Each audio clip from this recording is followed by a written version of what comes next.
The college basketball experience preview and picks episode for Monday, February 17th on the Sports Gambling Podcast Network. It's brought to you by Underdog Fantasy. Sign up, and when you do, sign up with that promo code TCESGPN to get a 50% deposit bonus up to $1,000. We're also brought to you by Edge Boost. Yes, earn up to $750 per month on your sports gambling transactions. Go to edgeboost.bet, promo code SGPN. And we're also brought to you by Rhythm, the leader in data-driven picks and props. Get your free 7-day trial period today by going to sportsgamblingpodcast.com/rhythm. That's RITHMM. That's sportsgamblingpodcast.com/rhythm. And remember, as always, folks, to let it ride. This is Randy Cross. You're listening to SGPN. Let it ride.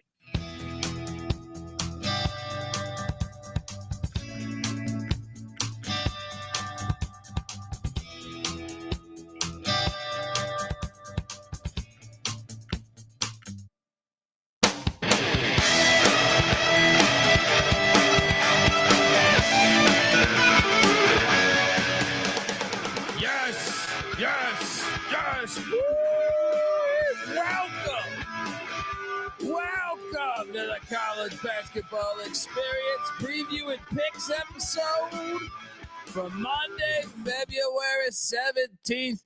YouTube.com/the college experience. Get on over there, hit that like and subscribe button.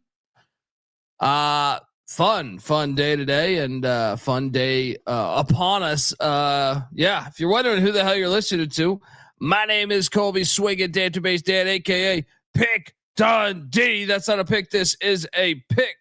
He was raised in the land down under, where a man thinks on his feet, speaks with his fists, and lives by his wits. When Dundee happened, he was a superstar. Nobody knows nothing. Somebody knows. Double the price. But no one touches Dundee. Oh, yes. Another one a day. All we do is win. Google me. All I do is win. All right. I am joined by my co-host. He is the host of the Ride and Rush Show. Make sure you check out the college basketball experience pregame show each and every day. Give it up for former video coordinator for Hall of Fame coach Bob Huggins and Frank Martin, Ryan McIntyre, aka Moneyline Mac. How are you, man? I'm doing good, man.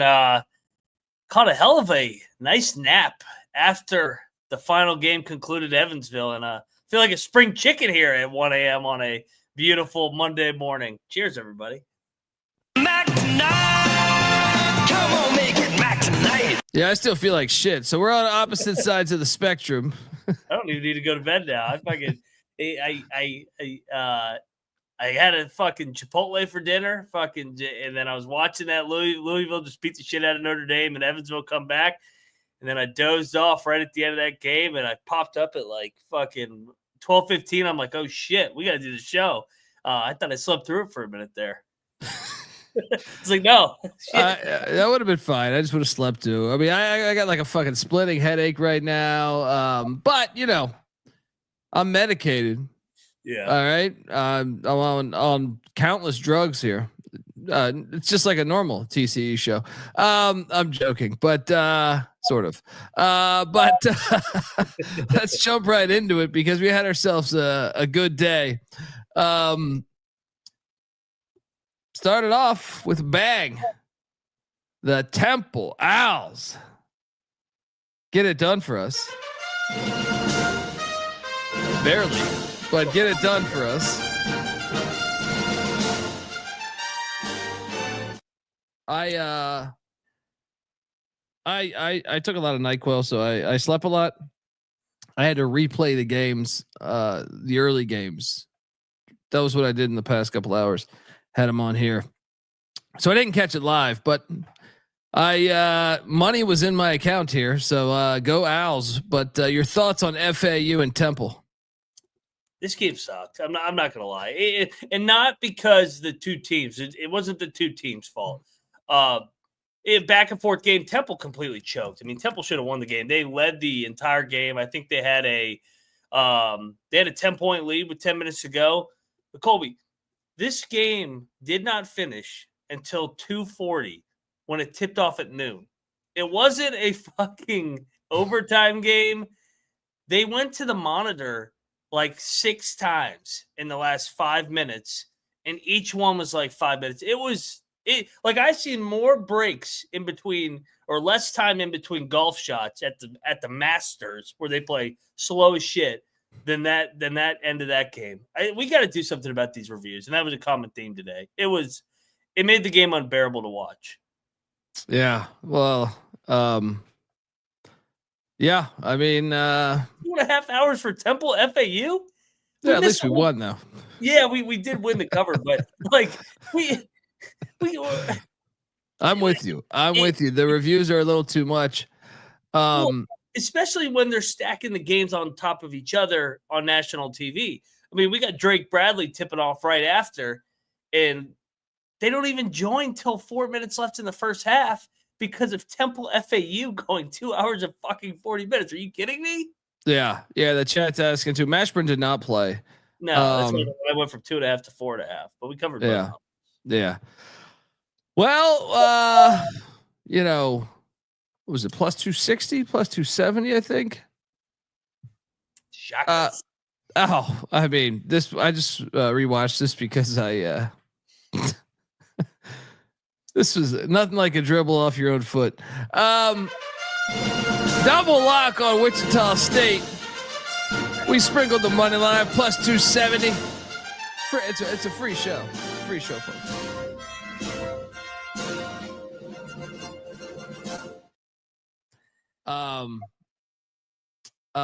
Dude, this is hilarious. I mean, you called it, I called it. I mean, just the national media narrative was, man, Memphis has not dropped a freaking game yet this year. I was like, oh God, this is definitely the spot. I knew it'd be lit too. I knew it'd be lit. This is like their best crowd of the season. Well, it made me think, and I tweeted this out. I miss the old days with Wichita in the Valley, or just being really good, because that's what it used to be every single night when they had regionality and rivalries. Like that fan base and that crowd was awesome. It's been fantastic. It was like fantastic for like 40 years. Go back and watch like Antoine Carr fucking days. But this is what happens. This is what happens when you join a conference. Have you talked to fucking Nebraska fans? I mean, okay, Nebraska basketball is up, but talk to a Nebraska football fan. Yeah. They're like, man, we used to really have animosity towards Oklahoma, Colorado, Texas, and now we're playing Northwestern. Who cares? Well, exactly. You know what I mean? And to Daniel's point in the chat, just watch the TBT in the summer when their alumni come back and play from all those good teams of Greg Marshall's teams. They pack that shit in for the TBT, and it's like, damn, this crowd's better than the one they get for the regular team now. All right, so on the other side, Penny was bad today. I know I'm harsh on Penny. Their execution down the stretch. You can't dribble the fucking ball off your foot, man. I know shit happens, but it's like, that's not Penny's fault, dude. I'm talking about the last possession of the game. Where I'm talking about the game doesn't go to overtime. If there's 30 seconds on the clock, 29, they inbound the ball.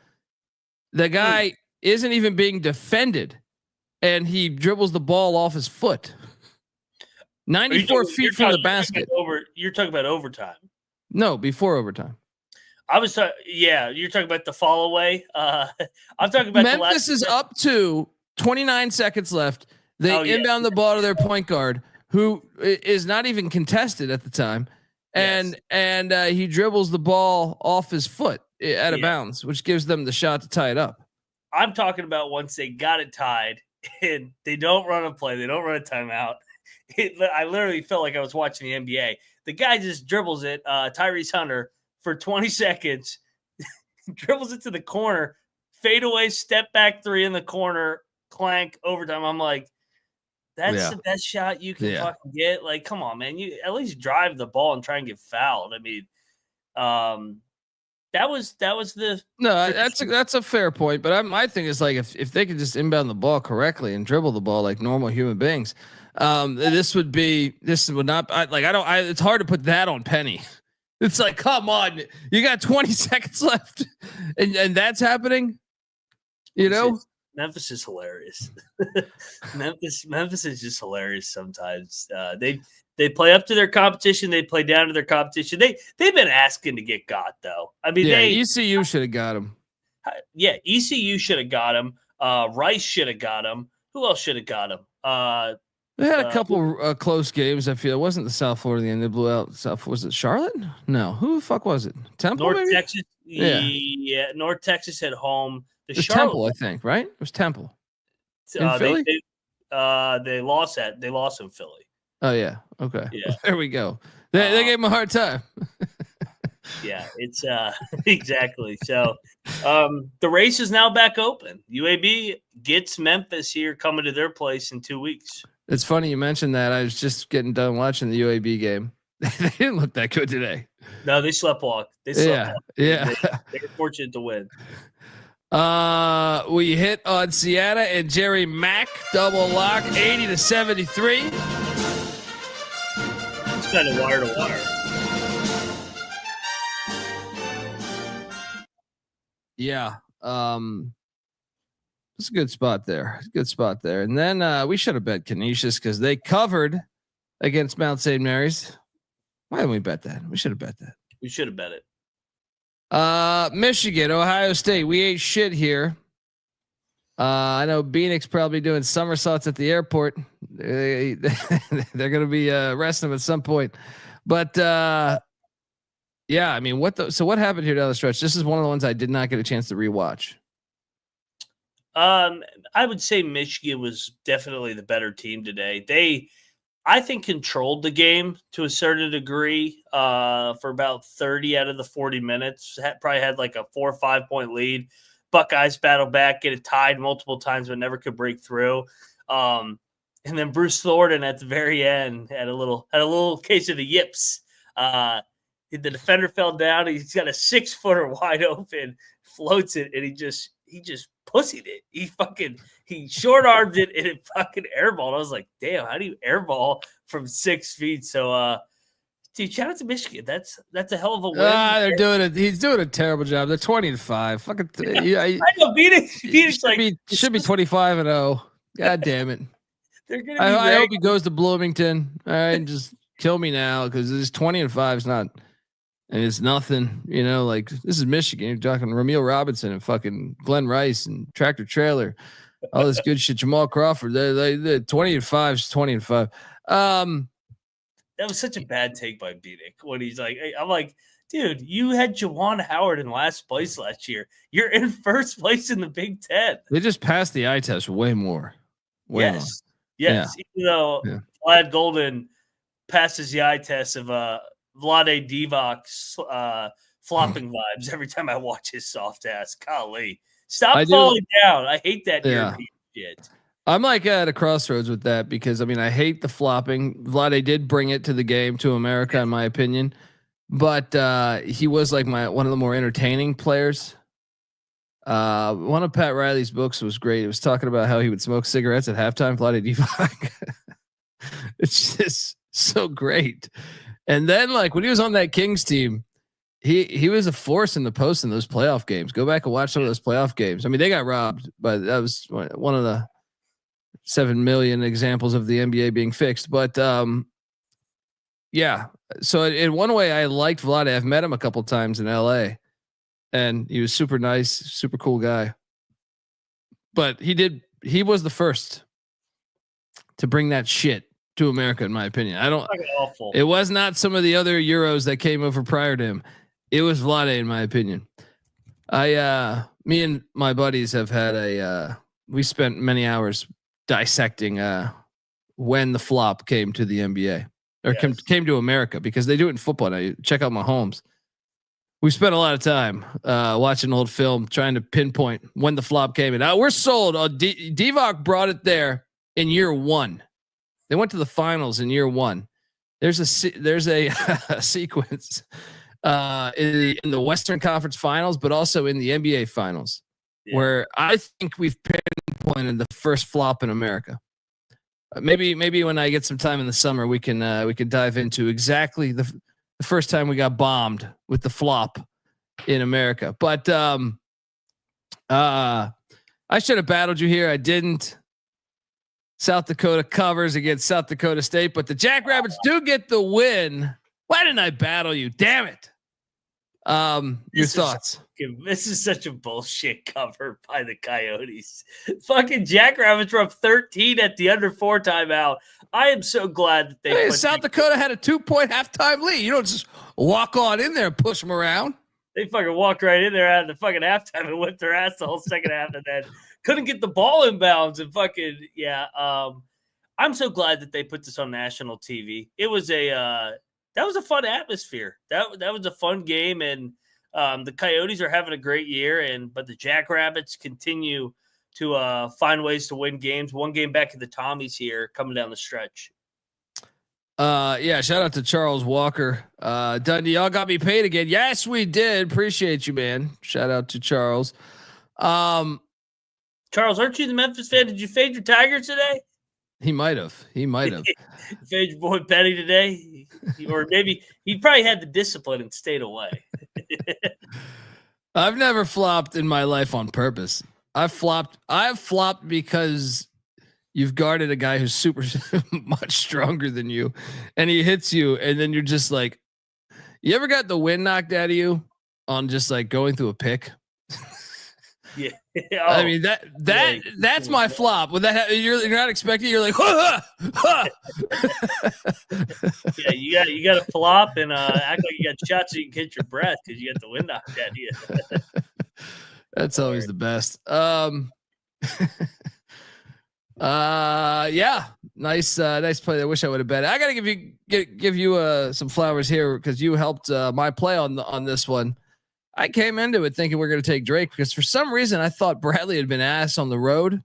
Upon you resisting that and me diving deeper after you resisted that, I came to my senses and realized that I was full of shit. I'm going to blame it on the purple drink that I've been on, the Jamarcus Russell shit. But Bradley double lock money line, boom. Fun game. Awesome game. The Valley's still great. Still got these are two of like the core of the Valley, you know? Yeah. It's like Northern Iowa you throw in there, you know, like those ones have always been just what made the Valley great. So while you were taking a nice trying to fight off whatever demons you got going on with your health, I was fighting idiots on the old Twitter today, and people were saying the regular. Yeah, you know me. I like to shit on these fucking idiots. People were saying the regular season doesn't matter. I go tell some of these fan bases, coaches, and players that. And first of all, if you watch the Alabama-Auburn game yesterday or any of those crazy games with those atmospheres, there's that. But today I felt like. Wait, why were they stating that though? Why were they stating? So what'd you say? Like it was a great day today for hoops, and they're like regular season doesn't matter, or what? Like how did that come to fruition? No, I think it stemmed from the hockey game, and I really even wasn't shitting on the hockey game. I just said it's not making my top 9 screens as long as college basketball's in regular season. Well, like I'll watch the playoffs for hockey, but I'm not watching hockey over college hoops. It's just not happening. So. The game looked great. I mean, I like the fights and shit, but I'm not watching it while I got all these Hoops games on. Yeah, I mean, really, come on. You kidding me? This is a easy decision. Decision. That turned into the regular season is meaningless or just battling for seeing. I said, shit. That's how you know the real from the fake, though. So I'm glad it exists because, look, I love March Madness. I think it's the greatest postseason tournament in the world. Yeah. However, you don't get the home environments. So you're missing a gigantic chunk of what is college basketball. To be honest, I like the regular season more than March Madness. Yeah, I do too. I do too. I think. I love March Madness. Yeah. It's fun. Everybody comes together, but I don't like March Madness in terms of all these idiots come into the sport and start giving their corporate bullshit TMZ opinions. So it's a give and take. Regular season's the best because of games like we watched today. Drake and Bradley probably aren't winning a national championship going to a Final Four. I mean, they could. We've seen teams out of the Valley go on a run. But it's just it's the atmospheres, it's the rivalries, it's the traditions, and it's games like this, man, back and forth. Bradley and March Madness has gotten so big. I mean, don't get me wrong, I still love March Madness. I'm just saying, like they play their stupid Final Four, that fucking NFL arenas. It's not intimate anymore, like back in the day. So to me, like going to see a basketball game, like at some of the great venues we have, they choose like football fields now. Yeah. Like the basket, like if they were true to making the game the best it could be, you would play your Final Four at like fucking Hinkle Fieldhouse or the Palestra or some cool fucking venue. Instead, they play it at some corporate bullshit. Now, luckily, it's still an awesome tournament, and like as much as they want to, yeah, it's idiot proof. But yeah, I mean, when you go back and watch Jimmy V running around in Albuquerque, New Mexico at the pit, yeah, it's a lot cooler. I say, God, why did corporate America had to get their fucking hands on it? It's like rock and roll. All right. You know what I mean? Or hip hop, whatever you want to say. Right. Like, once they get their hands on it, they try their best to fuck it up. But with the tournament, it's so great. You can't fuck it up. Even if they go to 96, you still can't fuck it up. Yeah. I mean, it's a terrible idea. I saw that bullshit article Seth Davis put out. Add that to another thing I hate about Seth Davis. But yeah. That guy, I can't believe he's on the main panel. He is so fucking bad and so just soft in life. Oh yeah. I can't stand his opinion, man. Oh, it's a disgrace. But back to like what we're talking about. This game was exactly this: Youngstown, Cleveland State, Utah State, New Mexico, that we'll talk about. These mid-major-ish leagues that the regular season title means everything. I mean, and you could tell that with the fan bases, the way they pack these arenas, and Drake had won at Bradley. Bradley needed to get revenge here to get back in the race down the stretch. And I mean, you would have thought their season would have ended today with the way how hard those two teams were playing and just the passion that went into that game. Great game. Just a great college basketball Missouri Valley game. Great win, Bradley. St. Christopher's cracking me up right now. I did throw it on the side TV when Iowa was fucking when Iowa started to play like the AARP in the second half against Maryland. You saw Brad Daugherty and you said, "Hey, I know him." Wait, we're talking. I think the Iowa players and Fran McCaffrey were watching the Daytona 500 at fucking halftime with the way they came out of that. I couldn't help but notice there was a big ass crash in that race, which I always enjoy seeing big ass crashes in races. But CTE would never creep its way into car crashes, right? No, never. Let's just change the whole sport. Let's instead of 500, Matt, why don't you make it the Daytona 5? Hey, have you ever been like it's no. Oh, dude, it's fun. I mean, I'm not saying I'm better than it, but I have been to Long Beach Grand Prix. Yeah. And that was much cooler than I thought it was going to be. And I went like 10 years in a row after that. So they fucked shit up down here. I wanted to go to the Richmond one because the Richmond one's a big race here. And it used to be under the lights Saturday night, but they moved it to like Sunday, probably just because of degenerates like me that would just get fucking hammered and they wanted to keep it somewhat under control now. But no, I've been to NASCAR. It's a riot, man. Those fucking people are out of their fucking minds. It's a cult. I knew a kid I grew up with that his family was like big into it. He always said he was going to take me to a race, and I was going to go because I will say this: out of all the kids I grew up with, their house had the fucking craziest parties. Yeah, like I mean, they get after it. Yeah. So I do believe, like, I could see the pre-gaming being like, you know what? If I had to imagine what like a date to, I've been to the world's biggest cocktail party, Georgia, Florida, and you just drink for like the whole weekend. Yeah. You come in on like a Thursday, the game's on Saturday, but it's just, it used to be at like 3:30 or 4 on Saturday, when it was marquee. And dude, I mean, it was, I would imagine the tailgating would be similar. I could be full of shit. I don't know. I've never been, so I can't talk about it, but that's one of the biggest like debauchery games I've seen, like outside of ECU or LSU, was the world's biggest cocktail party. It's not even about the game. I mean, the game happens, but it's just the environment around it. It's It's great. It's a shit show. It's like going to like a country concert at these NASCAR events. I didn't even watch the race when I was there. I was like, oh yeah, get him, fucking hit him in the wall. Yeah, that's what I feel like it would happen. Have a beer. I did go to a destruction. I went to a destruction derby once, pissed drunk. Don't remember anything about it, but just being like, actually, I didn't even understand it really. Yeah. I didn't even understand because the car that I thought won because it was still alive and moving, they said didn't win. And but yeah, you know. Shout out to Sweezy, daily Spotify listener here. Not normally awake for these live shows, but while I'm here, fuck West Virginia. Whoa. This is guy a fucking there we guy? go. Where you been for 2 months? He's blaming it on Spotify. He's quietly a pick guy, and he's ashamed to show his face because of how bad they've been. Good Miami win. You guys should be 2 seed in the NCAA tournament now. He chipped it. I will say this though. He is a big guy. I told you. Look at him. Fucking. There we go. There we go. Very little abbreviation. Big pick guy. Yeah. Go fuck yourself. Welcome to the show.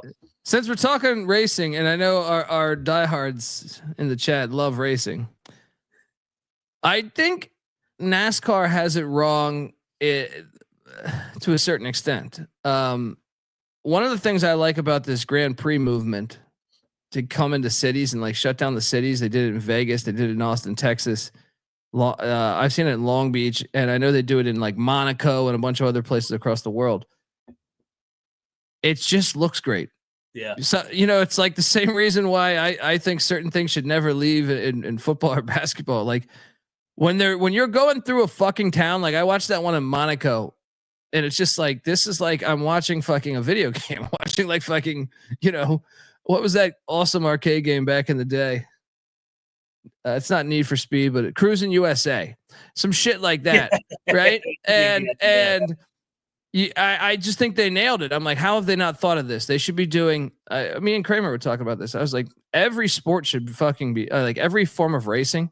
They should find all that shit, boat racing, fucking motorcycle racing, all through that shit, because it just looks way better. When it's just a fucking circle out in the middle of nowhere, it bores me just from me wanting to be interested, which I think is a big deal if you're trying to get the lay fan, you know, but I'm just a fucking idiot. Shout out to Just Fred, giving us $30.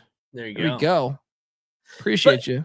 Colby, back to how we started this. Like, I know we went into NASCAR and we went into other sports of just the what makes the Valley great. And this goes back to Wichita as well, is these smaller towns in the Midwest where Bradley and Drake are the shit in those towns, or Murray State and Indiana State for where they're located. That's what makes the sport so great. That's why I would encourage anyone to like dive deeper into the fucking sport of basketball, football, whatever, even baseball, probably to a certain extent. I just probably haven't got to that level, but like I told this story before. I was doing stand up in Montana, like, I don't know, 15 years ago or something. I don't know, somewhere around there.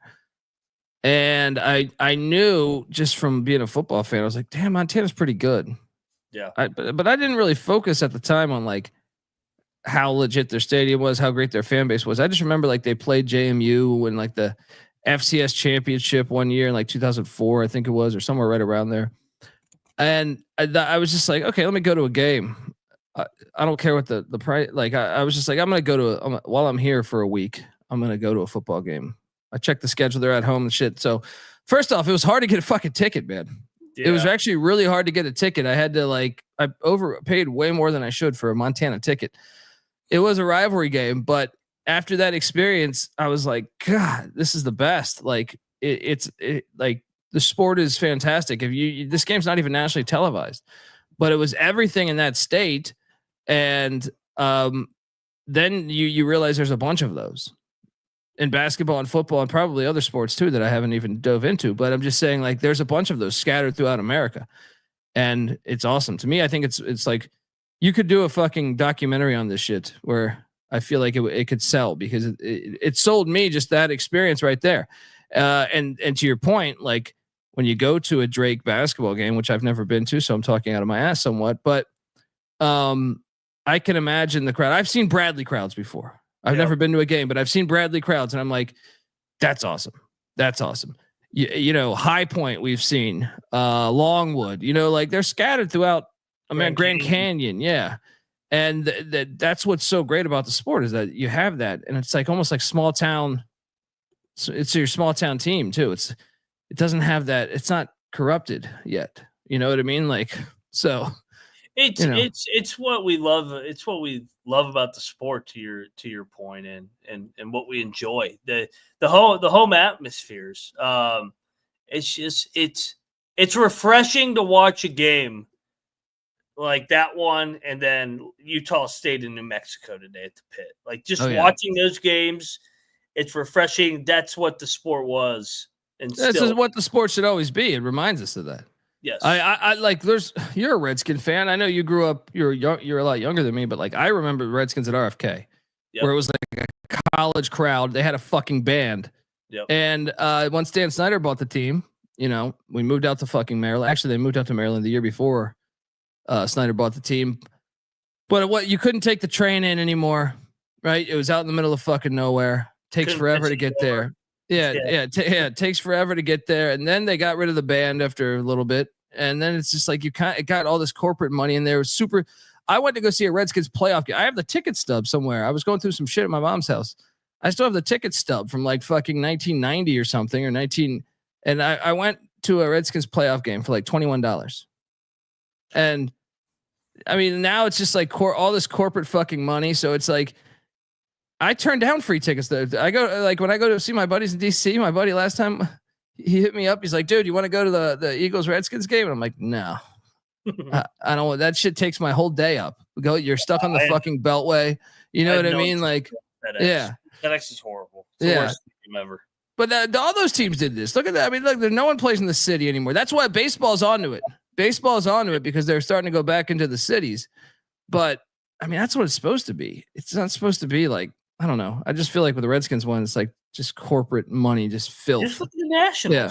The Nationals built that thing right smack in the city, and they got the little Nats town around it and shit with the local bars. I mean, that's a fun place other than the prices. For your bar tab. But other than that, I mean, it's a fun place to go watch games. Yeah. I mean, but I think there's something to that though, man. Like sometimes, like Wichita State, back to what you're talking about, like they joined the conference where they're playing Rice. Well, guess what? The fans don't get excited anymore because you're playing Rice and fucking South Florida. Hey, guess what? This weekend, South Florida, the Bulls come into town. Are they in Miami? No, they're in Tampa. Yes, that's not South Florida. What do we care? You know, I mean, even ECU. I'm an ECU fan, and I'm like, why are we playing at Wichita State? Why? You know, in the NCAA tournament, that'd be good, but it's like they chose a paycheck. They sold their souls for a paycheck, and you know, now they don't. Their place is barely full. Only when a top 25 team comes to town. Before it would be packed nonstop because they're playing Creighton, they're playing you know, all those other schools, Northern Iowa and stuff. They were connected there. You could talk shit to your buddy. Anyway, the fuck are we talking about? 33 minutes in, let's read ads. This is the college basketball experience, folks. If you didn't know, we are part of the Sports Gambling Podcast Network. If you're looking for free daily picks for college basketball, NBA, college baseball, NHL, and much, much more, sign up. Well, when I say sign up, just download the SGPN app. It's free in the App Store, Google Play Store. And remember, as always, folks, to let it ride. We're also brought to you by Edge Boost. Yes, SGPN has partnered up with Edge Boost, the premier Visa debit card for bettors. An Edge Boost card allows you to avoid the hassle of having your card denied at the sportsbook, DFS site, sweepstakes site, racetrack, or casino. Plus, you can earn up to $750 per month in cashback rewards just for using your Edge Boost card. And you know your money is safe as the card is FDIC insured. And the best part is no credit checks and it's completely free. So sign up. And when you do, use the promo code SGPN because you will get better cashback rewards and instant tier 2 status. Yes, folks, that's edgeboost.bet promo code SGPN. That's edgeboost.bet promo code SGPN.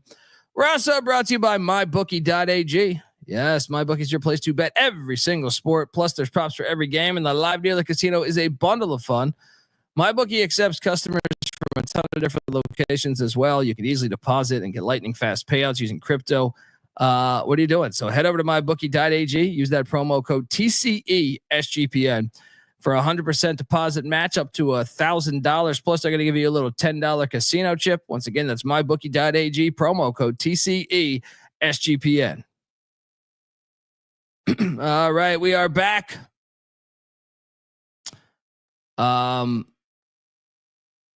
We ate shit here, but we got the game. Like Peters did win the game, but they only won by 1 against Ryder. Right, it's a 1 point game. Ryder probably should have won. Yeah, Ryder probably should have won. They were the better team. So we did eat shit on that one.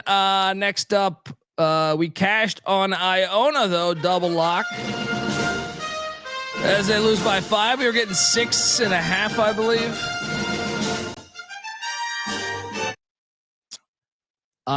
Then I don't remember if did you go with me on Fairfield? Yeah, they ate shit. Dude, who is this Manhattan team? I'm loving that in a way. I mean, look, Fairfield's my team, and I'm disappointed I didn't hit that bet. However, I want Gallagher to go to the NCAA tournament. So they're a dark horse to win that conference tournament. They've won 5 out of 6 now. There's 8-6 in league play, and they've beaten Merrimack. They've beaten Iona. They've beaten the Mount. Who have they played? Marist yet? They lost by 7 to Marist.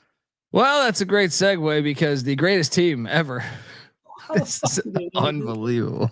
Dude, the MAAC, I tweeted it out. Like, you know how the NFL calls it the witching hour for the end of the game? I had the quad box of 4 MAAC games, and Sam Fetterman, he's great at covering the MAAC. I said, who needs the fucking witching hour when I get the 4 quad box of the MAAC? 4 games, 1 possession coming down to the wire. This league is on crack, but this this Marist in general, yes, is maybe the greatest story in college hoops this year. So if you didn't catch the game, folks, first off, follow us on Instagram at TCE on SGPN. I think I will put a clip. I'll find this clip because this was fuck. If you didn't realize that Marist won on a 80-foot, like a 70-footer in the past week. They had another lucky win too. I forget how. Well, they've had some. Marist lost on the 80-footer to Fairfield. Oh, you're right. You're right. But, no, right? No, it was Fairfield, but it made up for all the other bullshit that they've been winning on. You're right. It was Fairfield. You're right. It was Fairfield. Hold on, but they had a lucky win against someone earlier this year. Yes. Okay. I'm getting. They both wear red. I was getting them confused, but yeah. So that's a good point. They lost on a 70-footer to Fairfield, but Marist. It's hilarious. Essentially, they lost this game at the buzzer. Yeah. But upon further review, which they didn't even really show me, did you get a better angle on this? I thought it was still in his hand. So like they were celebrating like they won. I was like, oh shit. Yeah, it's fucking goddamn it. I mean, it was fun. I mean, Merrimack won at the buzzer, but he didn't get it off essentially. So, but Marist, was down 1 like 10 seconds earlier. Marist scored to go up 1. It was a fucking game. Yeah, they're losing the whole fucking game. Crazy game. Yeah. Marist went 2-0 this week, and I think they led for less than 5 minutes of game time in both games combined. Yeah, they're magical. They're magical. I want to say it's been a bunch of games this year. I know I just confused them for Fairfield, but I'm saying like I want to say like every time I've watched Marist, they like find a way to win these games out of their ass. You had a nice call on this one. Youngstown State put it on. I didn't bet this game, but Youngstown State put it on Cleveland State. So hold on, I need an update here. What the fuck are our current Horizon League standings? This was a huge game for this. Cleveland State is still up, but they did take it on the chin a little bit. Back-to-back games at home. They have a half-game lead on Bob Morris in Youngstown and Milwaukee. So great.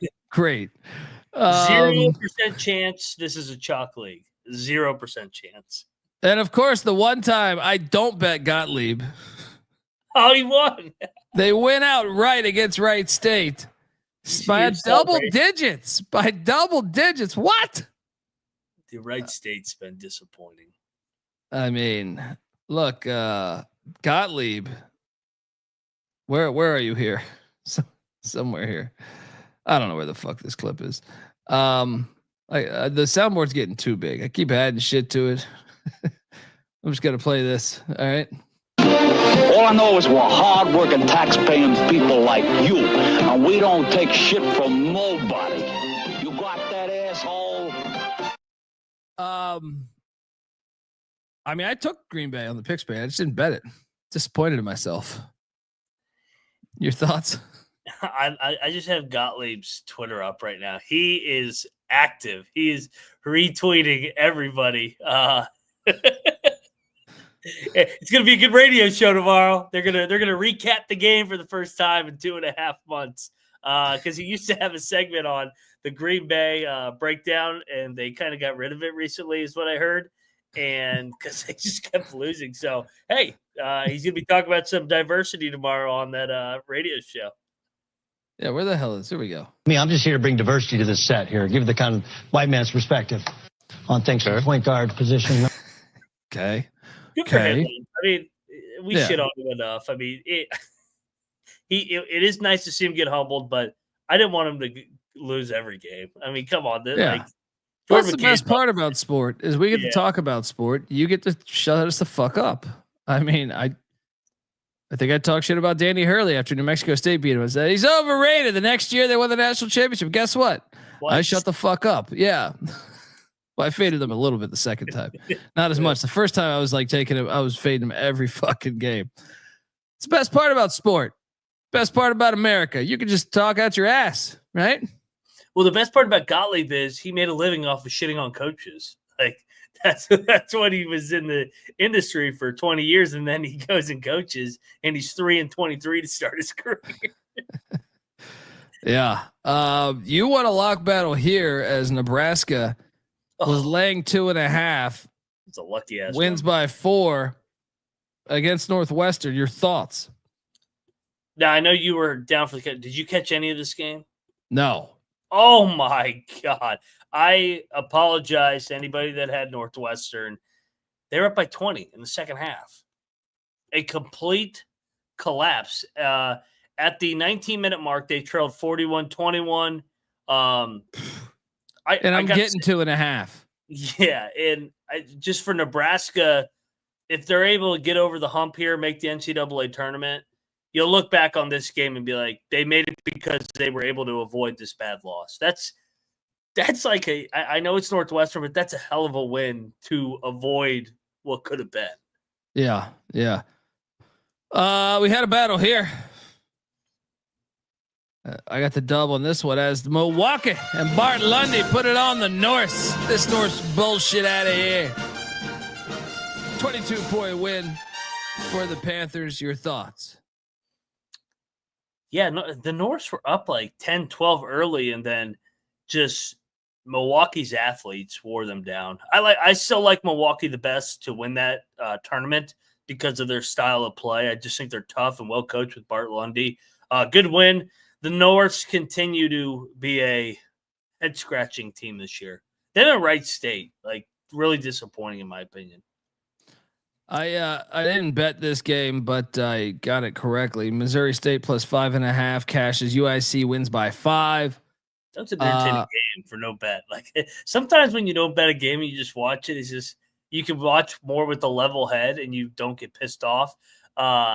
Entertaining game. We had a battle here, and I guess it matters won. where you got the number. Yeah. And I'm sorry. I think I tweeted at someone saying I got 4. That was the New Mexico game. I got 5 with St. John's. Yep. All right. Laid 5 with St. John's. The Johnnies and Creighton hits with 6.5 for Mac. That's why you should always have more than one fucking sports book. I'll say this. I watched this whole game. First half, Creighton played. See, the Johnnies had this thing at certain. I want to say at the. I wrote this down somewhere over there. I want to say at the 3-minute mark, Johnnies had a 10-point lead. Was it? 9-point lead. When Kalkbrenner went out, they made a push because they were like 4 for 16 at the rim around layups. And for St. John's, that's a tough matchup because they can't fucking shoot and they rely on getting the ball to the paint. And Kalkbrenner's so fucking big that he can alter shots. I thought he was done with the way that he grabbed his foot and there was no ankle twist or anything. I was like, oh my God, if Kalkbrenner just broke his foot again, because he's been a little bit fragile at times. I'm glad that he was able, that it seems like he's not done for the year for Creighton fans. Great game. The Johnnies shot 59% from the free throw line and still won. Is that even bad for them? Like, I don't think that's average. And I don't want to get ahead of myself yet, but my future for them to win the Big East is looking pretty good right now. Yeah. Rick Pitino should win National Coach of the Year. The more and more I was thinking about it, what he's been able to do for a program that has not had a lot of success since what, the fucking 80s? They had a run with Mike Jarvis in the late 90s with I think we've talked about this for some reason. Beanick could find that. I know he's not with us tonight, but I'm saying they had a year where I think Duke caught him. Yeah. Bootsy Thornton, LeVar Postel, Ron Artest. That was the nasty team. And then they threw the book at. They said Jarvis cheated to get that team. While the whole goddamn sport was cheating. But now, college basketball would never be racist. It's just what he's been able to do in terms of the energy that's in this fucking building right now. Like, you would think that you're watching a New York Knicks fucking playoff game with the crowds that they're getting in the Garden now for the Johnnies. And that's the Pitino effect. He has that place fucking jumping. And I know the UConn fans think that they're just going to walk in there and take over that. They're not taking over that building anymore. They're not taking over the Garden when they play the Johnnies anymore. It will be. That's what's great is I know he made that a milestone. I read it. I read an article about that. I think it was this offseason, is how pissed off he was that that's become like a UConn's home game, you know. Yeah. And I even think, and I could be full of shit here. I'd have to go back to the article. I even think that they have had a long-standing contract with MSG. And I even think he tried to put some pressure on them to not schedule as many UConn games, or maybe I think Carnesecca. That's what he wanted to do. I know, but I think they have an option. Maybe that's what it was. I think they have an option for how many games you can do at the Garden each year. And he purposely loaded up to try to negate times where I don't know. There was something where he was looking at a competitive edge. If we play more at the Garden, we could steal UConn's crowd. Something like that. I read it in like July. I feel like this past year, something to that extent. I don't remember, the minutia of it, but yeah, they're fucking great. Oh yeah, I think if he had it his way, he would play UConn at Carnesecca just to fuck with Dan Hurley. But to your point, he got to see it firsthand last year. The UConn rivalry, he got his ass beat 3 times against a much, much better team. At the end, they almost beat him in the conference tournament. It was a great game. He knew what he needed to do in the offseason, and he's made the changes to be able to beat UConn, Creighton, and Marquette and win this league. It was going to take him a year. That's why he's the best coach in the damn game. To quote Hurley, Rick Pitino is the best coach in the sport. He's done it at Kentucky, Louisville, Providence. He took fucking Providence to the Final Four, and now he might take St. John's to the Final Four. I mean, I don't want to get ahead of myself. The March Madness is a crazy tournament, and they could get bounced in the first round, but they're a Final Four contender for sure. And he's just, wherever he goes, they fucking win. And he knew what it would take to win in the Big East once again, like he did at Louisville at the end. And it's a fun team. It's a fun team if you just like throwback basketball. Can't make a jump shot, but we're just gonna fucking guard the shit out of you for 94. I love it. I fucking love it, man. I try not to miss a game. It's like a Hugs team. It's literally like a Bob Huggins team. It's beautiful to watch. I try not, like, there's only a few teams where I like pencil in, like, I want to watch every fucking game of the season. Yeah. They're on there 100%. Lock battle win. Should have had the outright win, by the way. God damn it. The hospital covers the big number in overtime. Should have won outright. What, with like a minute left, you had a 5-point lead, you fucking losers. God. I thought they were going to blow the cover in overtime, too. I go, oh, my God, are they not going to cover 13 in overtime? It's just killing me here. I mean, look, I didn't play the money line, so I guess I shouldn't bitch. But I just want them to have a better season. But they should have won this game. By the way, shout out to Campy. He's now the all-time leader in wins in the Horizon League. So there's that. Shout out to Greg Campy. That's pretty cool because him and Izzo are best friends. Izzo breaks the Big Ten record, then Campy breaks the Horizon record. So two good guys in the industry. Easy guys to root for. Yeah. Then so I won that bet lock battle, but you got the best of me here, and I was surprised actually. I was surprised how well Utah State looked. In my opinion, they actually looked like the better team. New Mexico 82, Utah State 79 at the Pit. I'm curious your thoughts on this game. Besides this, the lock battle win. I'm just like, I have not been impressed too much with Utah State over the past 2 weeks or 3 weeks. I kind of was. I think I even told you guys one day. I was like, I don't know, man. They might lose in the first round of the NCAA tournament, and they still could. But I mean, most teams could. But this was the best they looked in a little bit to me. Yeah, they showed the fuck up, to your point. I mean, they had the lead for about 32 minutes. They had the lead for about 32 minutes out of this game, and New Mexico, you give them a lot of credit because they come back. They didn't play well for 30 minutes, but then that fucking crowd just willed them down the stretch, getting stops, making shots. New Mexico, they could be a second weekend team in March. I really believe it with that. I think they're better than last year. I know you were a little bit more skeptical. I just think they're tougher. They're tougher and bigger than they were last year, and they just had too many ball dominant guards.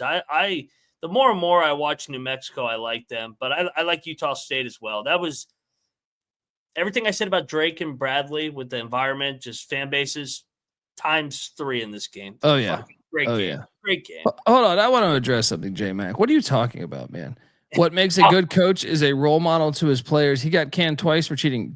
Twice? When was the second time? What did he get fucking canned for? I mean, at Louisville, he got canned, but he never got canned at Kentucky. He took an NBA job. So is Bruce Pearl a bad guy for getting canned for taking a picture at a barbecue with Aaron Kraft? Is Kelvin Sampson a bad guy for sending too many text messages in fucking Indiana? What was cheating back then is normal now. Oh, and I'll tell you this, J-Mac, you bring up a heck of a time to bring this up because I was watching the Villanova Providence game and they retired Billy Donovan's jersey, and he came on the mic to talk about what an honor it is. This is during the live broadcast, and he said, other than my parents, Rick Pitino is by far the biggest influence on my life. He's helped change my life so much in a positive way. Okay. So he was cheating. So was every fucking major school, right? Now he cheated on his wife. Okay. I mean, look, I don't have an excuse for that, but I just say, I mean, he's fucking human. You know what I mean? I don't know. You can't say the guy is a fucking terrible fucking human being. You know what I mean? You can't, unless you were coached by him and you knew. But Billy Donovan was just standing up saying he was the biggest impact in his fucking life. So I don't think I don't think that. I mean, I think there's many elements of what make you a good coach. There's plenty of coaches that know what they're doing, X's and O's wise, that maybe don't have the connection with their players as some like. But it's a little bit of both. But his players still defend him. I know Luke Hancock, the guy on ACC Network, still talks about him all the time. The former Louisville guard and George Mason guard. So why wouldn't they be more outspoken about him being a piece of shit? Because he's not. Because they've clearly he's cared for them, at further in life than just coaching basketball. I think you're wrong, man. I think you're really wrong. To be that successful, you have to have a little bit of piece of shit in you, just a little bit. Like, and he's had his mistakes, just like every fucking buddy. And just some guys their shit gets blown up nationally. I'm sure there's some coaches out there, Coach K, that have done some shit that, of course, didn't get blown up nationally because they didn't want to spotlight those guys. They wanted to keep them perfect, clean image. I mean, John Wooden, he was one of the biggest cheaters of all time. Oh yeah, that's on record. They cheated. Yeah, like, that's what I'm saying. It's fine. It is what it is. But like, I don't know, who gives a fuck if he fucking cheated? I mean, I'm sorry, Warren. I apologize. What am I doing being serious? God damn it. it's just, like, I don't get the whole thing that, all right, he's a bad role model. His players will run through a wall for him. He's got his faults, just like they used to say the same thing about Tarkanian, and like it drove me crazy because Tarkanian, like Tarkanian's been dead like a decade, and his players still to this day like have meetups in honor of him. Clearly, the dude was a good dude. Did he break some rules? Sure, but the whole goddamn sport was breaking rules. He cared about his players. That's All right, so to counter J-Mac, he's a UConn fan, so he's bitter at the world because they just got their ass beat by Seton Hall. He said out last night's show. I'm taking notes over here, J-Mac. Is Dan Hurley the best role model for yelling at fans, going 2 rings, Baldy, and fucking inviting guys to go fight him? I think it's personally hilarious, but does that make him a good role model? Since we're in the environment now where we want to judge people's character, like. Who gives a fuck? Let these guys' personalities just, hey, if you make a mistake, my bad, move on. I mean, fucking role model. Who gives a fuck about it? I mean, are you really comparing Rick Pitino to OJ Simpson? Oh my God. He didn't kill his wife. He just fucking stuck his dick in another chick. And who knows what's going on? You have no idea. I have no idea what's going on. I mean, you have no idea if his wife had done something. You had no idea what the hell was going on in life. It's arrogant to talk about something like that you just don't know about. Like, okay, maybe he might have just cheated on and he had a weak moment. Okay, he's human. He made a mistake. I think he's made it clear that he messed up there. At least I've heard his son talk about that. But I mean, I don't know. I mean, you don't know either. Unless you personally know. I can tell you this, though. His players stand up for him to this day. And Billy Donovan's been rocking with him for a long fucking time. So, yeah. Say Bob Huggins is a bad guy because he got some DUIs. Like, yeah, it's a fucking horrible mistake and idiot moment, embarrassing, but that doesn't take away from the 95% good you do just because you had a lapse in judgment or just a moment where you were a dumb fuck, a jack fuck, as I say. We're all human, being what last year, he turned us down to go chase scattered ass in the streets of Ypsilanti, right? There might only be one guy that I think is an actual, true, real good role model and isn't phony with how he presents it, and was Tony Bennett. I actually think he was true to his faith and all that. And I'm gonna say one, man. Shout out to R Right 3-Run-1, giving us $20. I think Penny Hardaway is. I think Penny Hardaway. That guy. Penny Hardaway. Remember who was it? James Wiseman or something. He helped him move. Mm-hmm. He gave him money to fucking move. And, the NCAA came down on him. It's like, oh, fuck off, dude. Yeah. It's not like he gave him a check of $50,000. But I think I read it was like $3,100 to move all your shit, to pay the moving company, to move all of his shit for him and his mom. Oh, but he's broke the rules. What a piece of shit, right? No, I think Penny Hardaway is probably a decent dude. And I get that, like, from him. Now, yeah, could he coach games better? Sure. But he seems to me like a decent dude. Anyway, and just because you cheat and you send a couple text messages or make some extra phone calls like Kelvin Sampson did, it doesn't make you a bad guy. He's just trying to get an edge. Well, there's so many dumb rules too. If you ever pull up the NCAA rule thing, it's like, there's so many, like, you cannot know. Dion got caught with this. Dion, by him doing something, didn't know that he was breaking a rule. And that's why Colorado.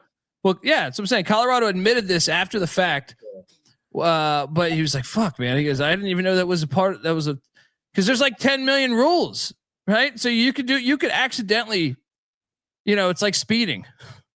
If the cop's not there, are we all going 10 over? You're goddamn right, right? At least I am. That's California, at least. I don't know. Anyway, nobody's perfect. Don't yeah. Just shit on them. But don't comparing him to OJ Simpson. I mean, good Come God, on. the guy fucking murdered his fucking wife. I mean, and then wrote a book about it. You go into a grocery store, and if you were to pause time, I guarantee you 40% of the grocery store has cheated on their girlfriend, boyfriend, wife, or husband. I guarantee that. I guarantee you'd probably have some type of number like that, right?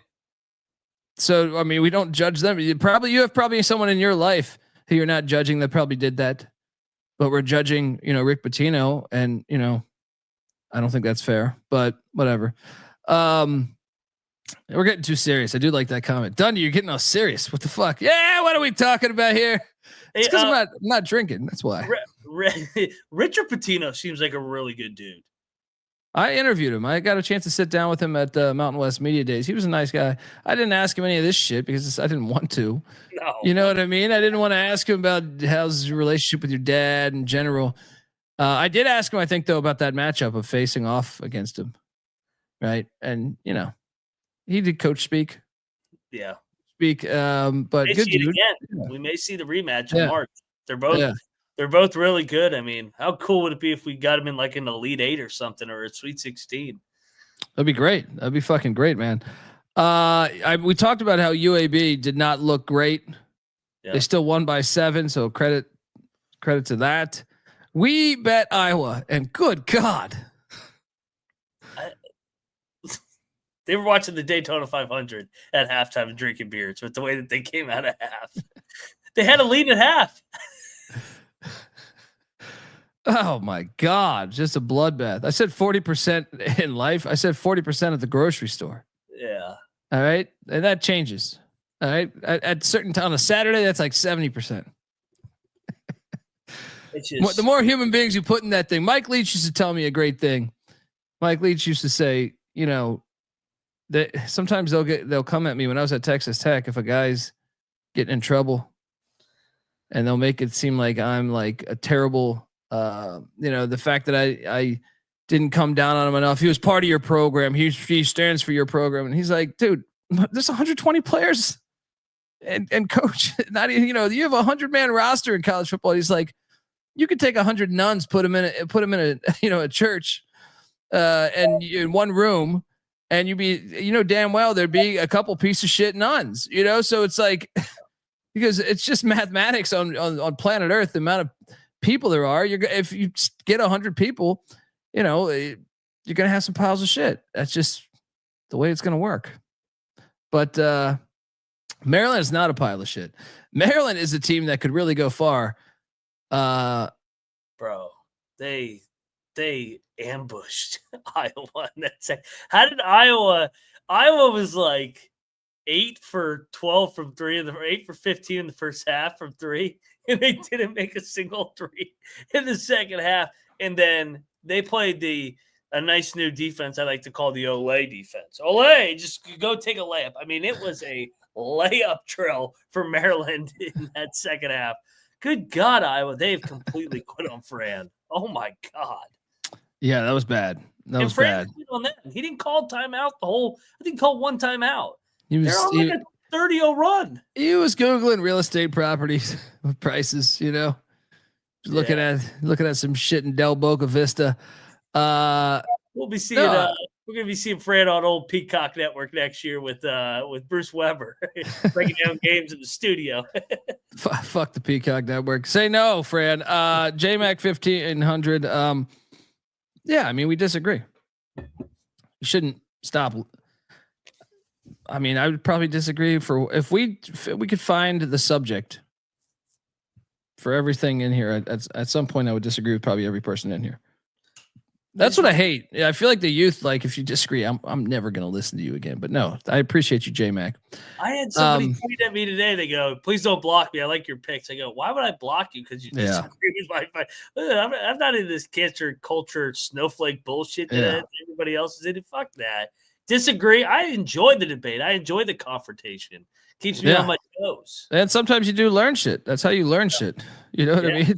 You might not know something about, whatever subject you're talking about. And But I do know something that Rutgers on the road is trash. 75-57. Felt like I was watching the Iowa game over again, but with Rutgers and actually having athletes. I think Rutgers might be the team I have missed most on with games. I can never figure out when it's a Rutgers spot. I hate this fucking team. I fucking hate them. I didn't bet this, thank God, but I did bet this one. Louisville 75, Notre Dame 60. I ate shit here, and Micah Shrewsbury. Let me just cue up the post game presser. Dennis Green, aka Micah Shrewsbury. A couple weeks ago, obviously the last 2 weeks haven't gone the way what have you felt like have been the biggest issues in the past 5 games? I don't know. We're gonna keep fighting. That's it. As a group, as a team, we're gonna keep fighting. Right? We're gonna keep trying to get back to the drawing board. We keep trying to guard people. We keep trying to score people, and we're playing good people too. Right? But I know these guys aren't gonna quit. No, they're not gonna quit. Right? And I understand that, like, I don't understand that a lot of people have quit on us. And well deserved. If you hate me, absolutely, man. Great. If you think I suck, if you think I can't coach, I'm with you, man. Good. Good for you, because you're allowed to have opinions. If you think I should be fired, good for you. You're allowed to have opinions, right? A lot of people have given up on this team. They've given up on me. I don't really give a damn. I believe in myself, and I believe in these guys, okay? So, like, don't give up on these guys. Don't give up on these kids. You don't want to show up because of me, don't show up because of me. Because you think I suck. Cool. I'm okay with that. I'm okay with it. I know people believe in me, right? I know people at Notre Dame believe in me. But don't give up on these kids, man.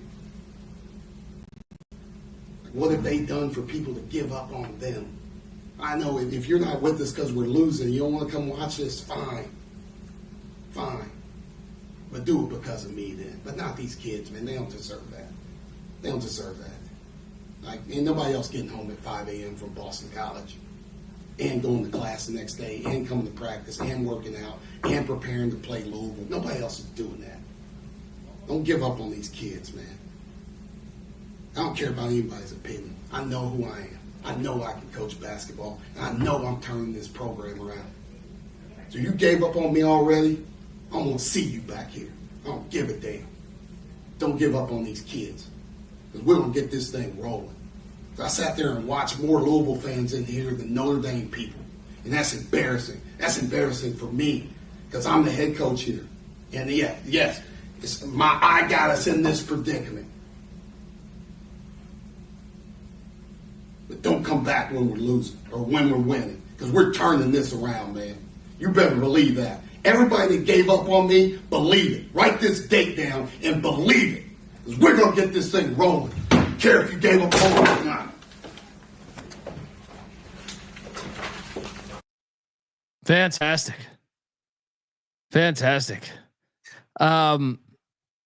Your thoughts, Mac? They lose by 15. I will say this. This was the year to get it rolling, because the ACC is terrible, and I do think it'll be better in the coming years, just with the turnover at Florida State, Miami, Virginia, potentially Virginia Tech, potentially Syracuse, maybe North Carolina, maybe Wake. Your thoughts, though? All I could think about was our guy Dennis Green. Rest in peace. They are who we thought they were, and we let them off the hook. If you want to crown their ass, crown their ass. The Bears are who we thought they were. And then he just smacked the fuck out of that microphone. He got Devin Hester that game. Devin did that to a lot of people. Charles Peanut Tillman too. But yeah, I mean, tough. We ate shit there. Be patient with Shrewsbury. I think he can turn it around. Yeah, it's only year 2. I think he's a good coach. I thought he did a great job at Penn State. I thought they showed flashes last year. They have not taken a step this year that I thought they were. They were our sleeper in the ACC preseason with Burden coming back. A lot of guys coming back for their second year in the program. But he's a good coach. I get his frustration. But I do disagree that they're playing good people. They have not been playing good people. They lost to Miami. They lost to Florida State. They lost to Virginia Tech. That was a 3-game losing streak. Well, Miami on paper. Yeah. It's not bad. Right. I guess you can make the case that these guys are good. Yeah. This Nigel Pack guy gets a lot of money. Yeah. And I get the frustration. You play at BC. The game's at 9:00. It's a double overtime game Wednesday night. Because of TV, it was a late game. You get back at 5 a.m. But everybody's fucking doing that. Everybody's doing that across the country with conference expansion. Look how stupid the Big Ten is. Look how stupid the Big 12 is. Other than the SEC, the AA, like all these leagues are not regionality anymore. Big East with Creighton in the Midwest. The AAC, we talk about it all the time, how stupid these travel CUSA. Conference Liberty played in Las Cruces. Yeah, so everybody's doing it. It's I mean, I know better than anybody. West Virginia. Whenever we played on the road, 9:00, we wouldn't get back till 5 or 6 in the morning, and you were expected to go to class. You got practice the next day. It sucks, but it is what it is.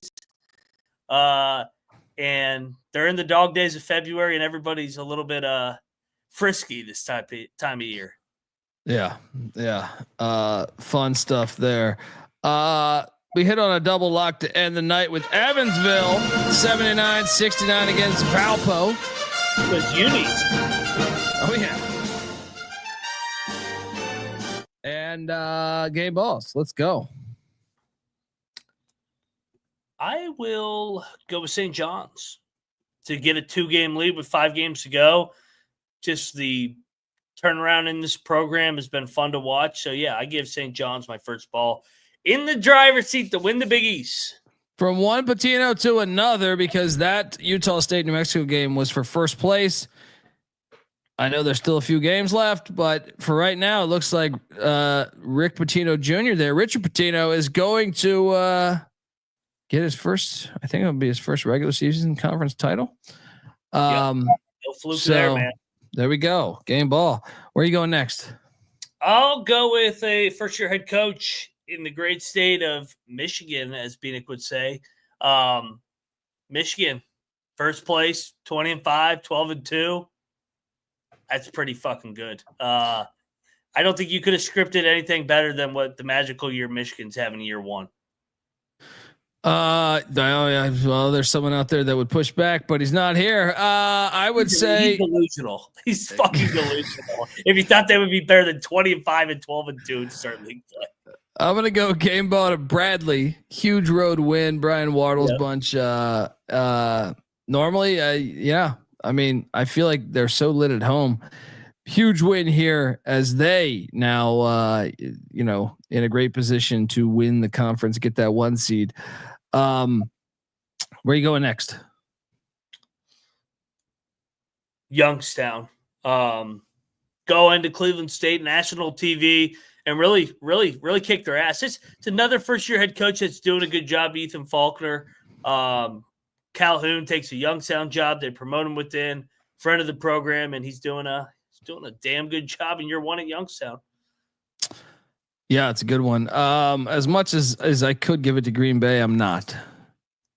No, they don't deserve it. Fuck them. Bart Lundy in Milwaukee, making a statement, winning big. And I think they're in a good spot moving forward. They've kind of turned into a darling of mine. So great win. And I think they can do some damage, maybe even get that 1 seed. Let's go. All right, folks, before we get to tomorrow's games, I want to let you know that the college basketball experience is brought to you by Underdog Fantasy. Yes. We have college hoops every single day on Underdog Fantasy. There's an edge I truly believe you can't find elsewhere. Plus there's NHL, NBA, CFL, UFL, MMA, NASCAR, everything. So, you got to check it out. I truly believe if you haven't checked out Cannabis Capper's articles where he covers, who you should be taking every day, he's been absolutely fire. You can check those articles at sportsgamblingpodcast.com, but sign up over at Underdog Fantasy. And when you do, sign up with our promo code TCESGPN to claim your special pick plus first time deposit offer up to $1,000 in bonus cash. That's underdogfantasy.com, promo code TCESGPN. We're also brought to you by Rhythm. Yes, SGPN's proud partner Rhythm is the #1 AI-powered sports betting platform that helps provide bettors of all levels the ability to build custom predictive betting models in seconds. Look, you can copy one of the top-performing models from the leaderboard. I do believe you will make cash. But me, I like to build my own. And what's great about Rhythm is it will adjust around what I like. They got college hoops, they got NBA, golf, everything. Claim your free 7-day trial period today by going to sportsgamblingpodcast.com/rhythm. That's RITHMM. That's sportsgamblingpodcast.com/rhythm. All right, we are back. And we got games. Day games. Let's go. Maryland Eastern Shore. Howard. This was one of these games was canceled. Didn't they just play like the other day? I thought so. February 10th, Howard won by 20. Now but the February 10th was the makeup game. This one's the one that was set in stone. Maryland Eastern Shore is going to the Burr Gymnasium. This line's at 13.5. I will lay it. I feel pretty good about it. And we have to bet this since there's no other action on. Oh man, I do hate laying a big fucking number with Howard, but yeah, they just got drilled by 21. I got to. I think Howard's the right side. I mean, Maryland Eastern Shore actually played pretty damn well the other day against Norfolk to cover the number. I think it's a Howard get right spot. I think they win by 20. Let's go. Double lock on the Bison. And what happened today? Why was this game pushed off a day? Does anyone know the story? Yeah, there was a power outage. There was I don't know if there was bad storms in the Kentucky area, Paducah area, Murray area. I don't know. All I know is I'm glad we got it on this slate because this game is one of the best games on the slate. Yeah, I know. I will stay. You know what? I think I will lock up Northern Iowa. They've been there an extra day now. Yeah. Let's go. Double lock on these Panthers. Nobody died, right? No, I think they're saying snow. Okay. Yeah, the Northern Iowa. I was making because I think that could hurt the crowd tomorrow. I thought it actually would have been lit tonight at Murray if they had played. I was just making sure it wasn't a tragic magic spot, but nobody died. Northern Iowa. They're the better team. More focus here. Ben Jacobson gets it done. Let's go. Next up, Alabama A&M heading into Pine Bluff. Put out an APB on these Golden Lions. Did you bet Northern Iowa real quick? I did. Yeah, double lock. So, yeah. Double lock. Yep. Here you go. So, I'm looking at the injury report. It says Dr. Bradley out, but I'm not buying it. I'm not buying it. And this line is super fucking low. Do you know why it's that low? Because Pine Bluff is winning this fucking game. Oh, he's playing. Oh, I'm locking up. Putting out an APB on these Golden Lions.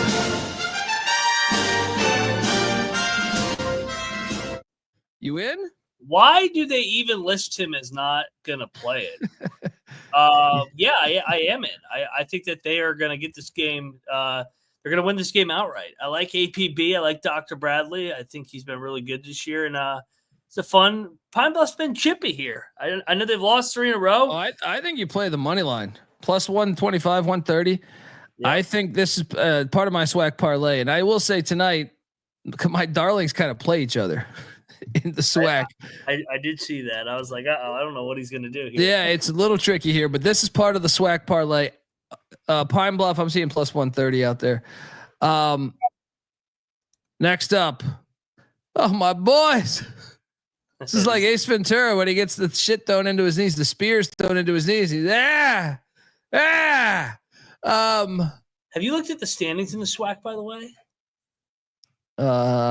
Maybe on last week at some point. Do a little bit. I'll give you a little deep dive here. Southern's in first at 11-1. They've been the best team, but we have is that a 6-way tie at 8-4? Ooh. We got FAMU, Bethune, Texas Southern, Jackson State, Alcorn, and I guess Alabama State's actually 7-5. So you have 6 teams within a game of each other for second place. Beautiful. Look, Florida A&M and Alcorn. These are two of the teams that I've just had a ton of fun making money off of. I tend to think Alcorn is actually the better team.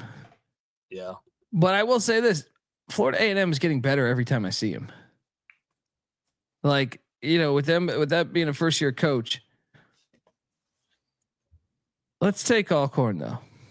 Let's take Alcorn. I think I'm going to bet Alcorn. FAMU won at Alcorn as an underdog. I love taking the team that loses the first game at home as a favorite, and then they're a dog in the second game hitting the road. Usually they end up splitting in these games because these two teams aren't that far apart. So yeah, we make the argument Alcorn might be better. Let's go Alcorn. I'm with you on this. Yeah, and Capper, Florida A&M's off 3 straight wins.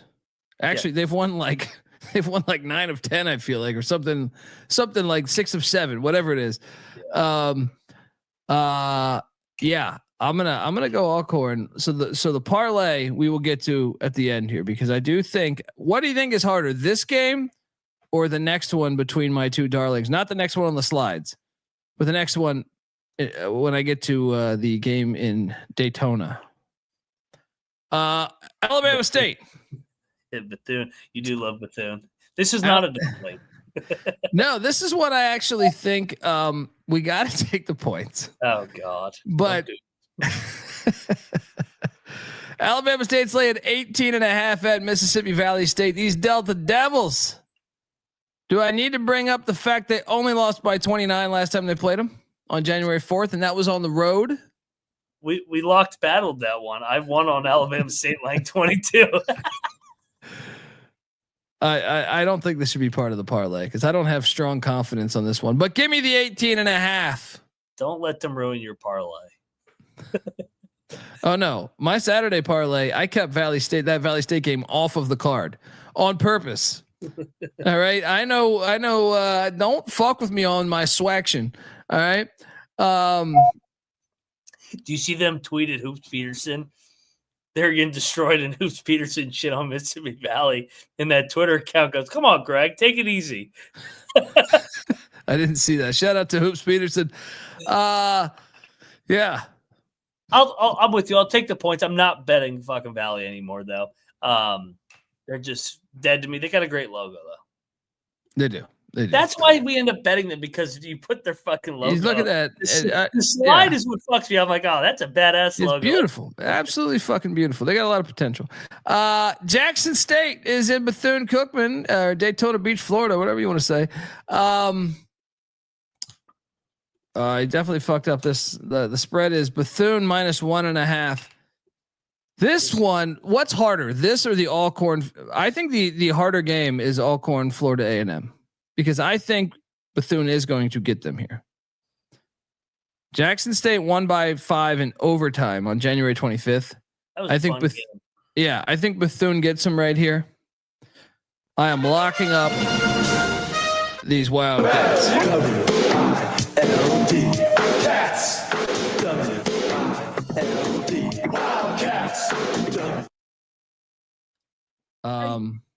I think you're right. I think Bethune wins. I'll lock this up with you. I'll participate in the SWAC tonight. Let's go.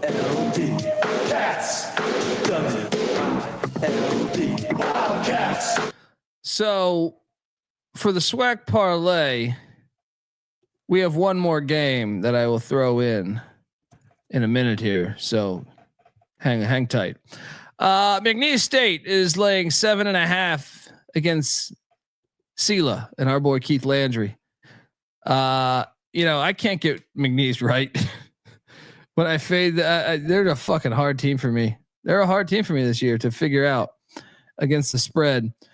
But I will take. I know one thing. I know goddamn Keith Landry is a hell of a good human being, and I know that he's onto something there. And I've been to Strawberry Stadium there in Hammond, Louisiana. All right, I'm taking the points. 8.5, says Marcus. It's 8.5 now out there. I'll take the points. What are you doing here? Steelers actually beat him the last 2 years at home. I know, but Will Wade's only been there 1 year, so throw out that other year. But I mean, they won last year as a 9.5 point underdog. I think I'm going to lock Sela. It's a veteran group. I think McNeese is a little bit hit the wall in terms of just they're ready for the conference tournament. They've already got the regular season basically wrapped up. It wouldn't shock me if they drop another game. I think it's a big get-up spot in state. I think we get a 1 to 2 possession game. Yeah, I'll lock up Sela. I'll join you. Double lock on Sela. 8.5 we will take from FanDuel. Will y'all prop up Will Wade like you do? Will Wade has not done, and I like Will Wade, but you can't compare the resumes to Rick Pitino. You just can't. Yeah, Wade's our guy. He's been on our show, but yeah, he's not Rick Pitino. Maybe I think he would tell you this. Yeah, he goes, I appreciate it. He'd probably be like, but Rick, there's only one Rick Pitino. Rick Pitino, I'm going to keep saying this. Rick Pitino has won a national championship in 2 different programs, and he took Providence to Final Four. And he went to Greece and dominated. Yeah. And he's about to take St. John's to the Final Four before he retires. Yeah. Lehigh is at Bucknell. Oh, boy. Old Patriot League and national TV game. What is this 5.5 number they're throwing out there? Give me Lehigh plus 5.5. I don't feel comfortable laying this big of a number. Patriot League play. Yeah, I'm trying. What do we got? Lehigh won the first matchup by 2 points. I kind of like Bucknell actually. The more and more I look at it, rematch. Did they end their season last year? Rematch of a 1-point game? Yeah, I think Bucknell's playing really well. They've won 4 out of 5. Lehigh just coming off the big Holy Cross beatdown. They won by double digits. That's like 30 in the Patriot League. Yeah. And by the way, Rick Pitino did coach in the NBA with the Knicks and the Celtics. Took them to the playoffs both, but never got to a championship or anything. But he was even successful there, depending on how you grade that. I know you could say at the Celtics you should be winning more. But he took them to the playoffs. I think they were an 8 seed though. So I don't know what that means. That means you could be shitty because the NBA has too many teams in the fucking playoffs. But give me Lehigh, no bet. You're locking up Bucknell? Yeah, give me the Bison. I've been riding the Bison. Moneyline Mac locking up the Bison of Bucknell. J-Mac, he's been in the Hall of Fame for over a decade now. He says he's not making the Hall of Fame. He's already in the Hall of Fame. He made the Hall of Fame in like 2013. Yeah, that's tough. You can't take him out of the Hall of Fame. He's already fucking in there. Shout out to Mike giving us $20 to the TCE Revolution. Thanks for putting up with us and welcome us. Oh, appreciate you, Mike. Mike's a hell of a good guy. Love College Slam. Prairie View is getting 7.5 at Grambling. I'm taking the points. This is a huge fucking number. This is part of the parlay. This number opened at 5.5. Why has it gone up 2 points? Should we fade the line? Is there an injury? I don't have any information. Well, time out. Is anybody worth 2 points in the swag? No. Maybe Southern with the way they're Dr. going. Bradley. But yeah, Dr. Bradley is. I will take Prairie View, and I'm going to add that. So the parlay for me is Bethune, Prairie View, Alcorn State, and Pine Bluff. Now you decide yourself out there if you want Pine Bluff with the points or that 130 on the money line. But that's the SWAC. I'll participate with you here. I'll ride your coattails. There we go. SWAC parlay, Monday night style. I know these have hit on Saturdays. We're due for Monday. Yeah, let's go. Moving along. The Nazis are taking on some interesting. This is a great double logo. Taking on New Orleans. This is just fantastic. When I put this slide together, I was laughing to myself. The Nazis against New Orleans. I mean, who doesn't love this? Nichols is laying 8.5. I do think I will take. I'm gonna jump on Hitler here. I think the Gestapo is gonna be too much down in New Orleans. They just dealt with the Super Bowl. They dealt with fucking Mardi Gras, right? Or Mardi Gras, Super Bowl. That fucking terrorist pussy, that coward terrorist pussy. I think it's too much here. The Nazis come in. It's the final straw here. What are you doing here? I'm gonna bet Hitler here. I think they've lost 2 in a row, 2 close games. New Orleans, I think, is not very good at all. I think this is the nice blowout spot for Hitler here. I think they run away with this one. Yeah, go Hitler. I think I'll join you on this. The Nazis get it done against New Orleans.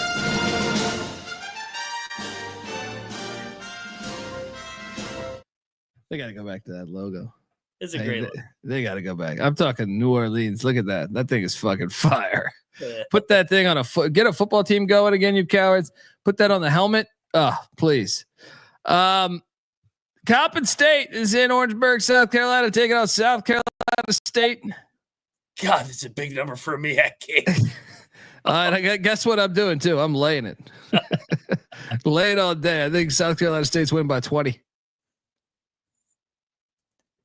I think you're right, and I do like taking South Carolina State because they play such a chaotic up and down pace. So it's a lot of fucking possessions in it. Have they played Coppin yet this year? Yeah. Oh, they only won by 8, which means they're going to win this one by 30. Has Coppin won a game on the road yet? What was the last time Coppin won a road game? They did win a road game. It was against Eastern Shore. Fucking hilarious. I'll lay it. I'll stay off a bet just because I guess a backdoor is always open with 16.5, but I think they're going to win the game by 20 to 25. Some of the chat is just. I'm not going to look that up. I don't want that on my fucking search engine, dude. You know what I mean? They're going to get you. Put on the History Channel. You can watch plenty of Hitler. Yeah, I don't think they got to that one yet. Yeah. Just keep watching this one. I don't know that they've gotten on the one where women, he liked women to shit on him. I do love the History Channel in the off season. Just some of those fucking old war videos. They just beat the fuck out of each other. Like, Jesus Christ. Try to get me on that, man. I'm a married man. All right. My wife goes to search some recipe tomorrow morning for my son, and she sees me seeing that shit. That you're crazy. I'm not taking the bait. Not taking the bait. I tell you, get fucking your ass whipped by your That's wife. what I'm saying. You kidding me, man? Yeah, South Carolina State's the play. The Lumberjacks of Stephen F. Austin are laying 3.5 against the Chinese food restaurant in Commerce, Texas. Yeah, I'm in. I'll lay the 3.5. What are you doing here? Yeah, I think everybody will see that Stephen F. is only 13-13, 6-9, but they're a different team since the coaching change. I think they continue to roll here. I think they get back to around 500 in league play. I'll lock up Stephen F. Sorry, Rob. Fading your logo. Yeah. Double lock. The Chinese here.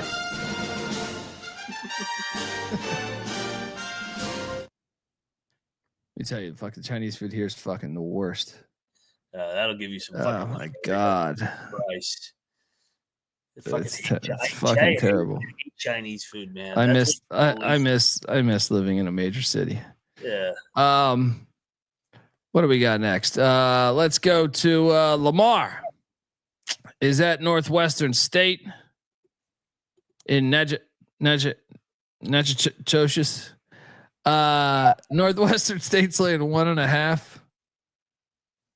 I kind of think these Demons are going to win this one. This is a good game though, but you have Lamar. They're in third place. They think they're hot shit. Yeah. Walking up into the Prather Coliseum in Natchitoches. And I think we ride Nacogdoches as a tough home environment. Oh, I'm all over this one. They took a tough one Saturday against Stephen F. We were on Stephen F. I love the spot here. They dropped the first game, but I think all these teams after McNeese are pretty fucking even. I think they're going to pull within, and I think all these teams are going to finish around the same in the standings. Give me Northwestern State to get right here at home again. I'll take the Demons. Lock it up. Double lock. It's funny how many people take this. Shout out to Danny Dumbshit. That's my boy. 340 people. Get Colby a tissue and give this show a thumbs up. Let's go. That's atrocious. Double lock on Northwestern State. Stephen F's name? Nacogdoches, and this one's Natchitoches? I still don't know which one's which. One's in Texas and one's in Louisiana. Allegedly. What the Morgan State is in Durham, taking on Lavelle Moton and the Eagles. Is this a trap line? Slightly. Let's break down the situational spot for these teams. What time's this game? 7:30. There we go. So the reason why I ask is when I'm looking at Morgan State on the road, they just lost by 38 at South Carolina State. Yeah. Prior to that, they lost at Delaware State. So this is their third straight road game in the past 2 weeks.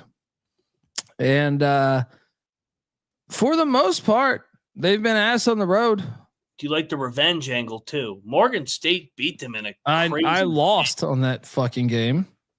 I do. I'm going to lay the 7.5 lock. Yeah, I'll join the double lock. We're agreeing a lot here. Let's go. We need a battle. We're agreeing on the whole. I know what's going on here. iDub is taking on the Mexicans down there at the border. The Mexicans are laying 3.5. I'm laying it. Do the Mexicans start? No, I think the Mexicans are the right side here. Do the Mexicans start to get things rolling? I think they're better than their 6-9 conference record. Yeah, I'm with you. I am betting the Mexicans. Let's go. Let's go. Double lock on the Mexicans of UTRBG.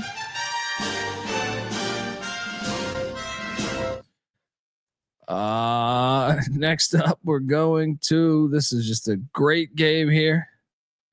Delaware State, Norfolk State. This is actually the top two teams in the MEAC. So it actually is a great game. I'm very, like the line is telling you, Norfolk State minus 9.5, but this is the best two teams in the conference right now. Yeah. I'm actually going to take the points here. I think Norfolk State's going to win by like 5, 6, something like that. What are you doing? I'm tempted to go to this game tomorrow. To be honest, it's an awesome game. I was thinking about going to the Central game. Yeah, I mean they hold a 2-game lead here. The first time these two teams played, Norfolk won by 9, so of course it made the game 9.5. Yeah, I like the points. I like the points here too with Delaware State. I think it's a tad too much respect for Norfolk here, almost laying double digits against Delaware State, who I think has been pretty chippy. Should we lock that? Yeah, I think so. Yeah, too many points. Yeah. Let's take the 9.5 double lock with these Hornets.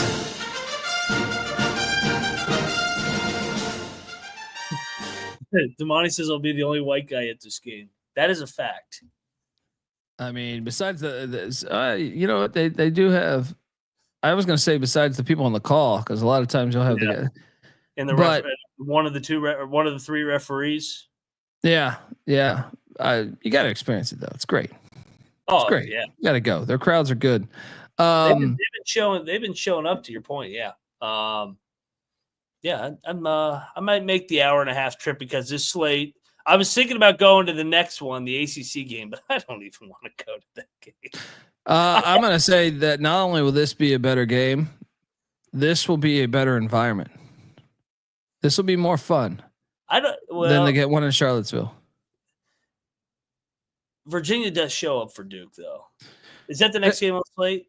No, there's one more, but That's just I don't have a lot in common with the average Virginia fan. Yeah. Like I said, we were there looking for a sports bar. It's like we couldn't find I don't know. They're kind of like William and Mary. I want to see Norfolk State with up close before the tournament, just because they've been a great story. We've talked about it, and this game's for first place, or it's first for second place. I wish South Carolina State was there. They played on a Saturday, unfortunately. I would have loved to go see my guy Eric Martin, but schedule didn't work out this year. But I think I'm gonna go to this one. All right, double lock on Delaware State. Our boys, Houston Christian, are at Texas A&M Corpus Christi, catching 8.5. I got to take the 8.5 here. Give me the 8.5 with HBU, HCU, whatever the fuck they are now. Let's go. Boy, they've kind of hit the wall here, but I do think it's a good time to bounce back on them here. Yeah, I'll take Corpus Christi back in that big dog role. Let's go. Wait, Corpus Christi. What'd I say? You said you'll take Corpus Christi as a dog. There. No, I meant Houston Christian as a dog. At Corpus okay, Christi. okay. I'm back on Houston Christian. Double lock on Houston Christian.